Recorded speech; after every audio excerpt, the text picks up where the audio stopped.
That number right there is the U.S. current debt. It goes up by thousands every second.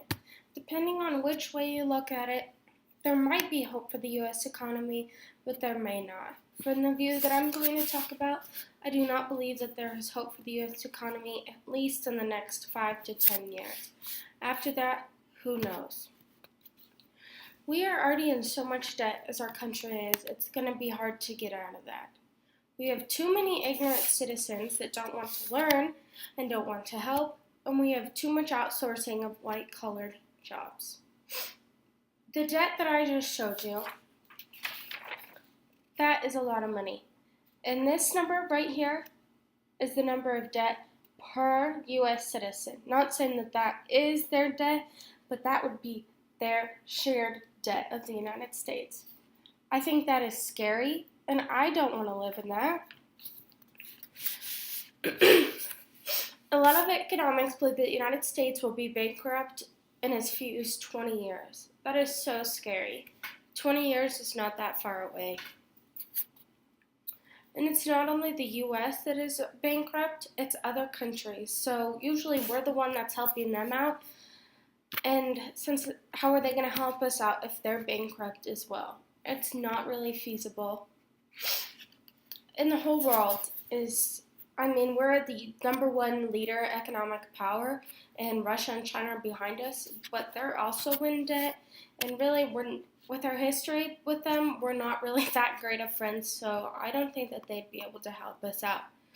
And I think it's too late to reverse all the debt and all the bad things that have been done so far. Ignorance. Most Americans are not willing to learn about why we are in so much debt or how they could help. A lot of them are not interested either. I remember when I was growing up during junior high, our teacher would bring up the debt number on the computer, and there's a website that you can find that in. I'll put it my works cited, and we would just talk about it. So I was lucky enough to have been educated about that, but the education rate in the United States is not as high as in other countries either. So I think that's probably some of our problem. So if they're not really interested or they're not educated, they're not going to be able to go and help out the country. So this circle just keeps kind of going around. Outsourcing is a huge, huge issue. My grandparents always told me that charity starts at home. Not saying that this is charity, but in a way, yes, it is. I know, if none of you know what outsourcing is, it's giving white-collar jobs to other countries to do it for us because they will do it quicker and for cheaper pay. And spoiled Americans are not willing to work for as cheap as other people are.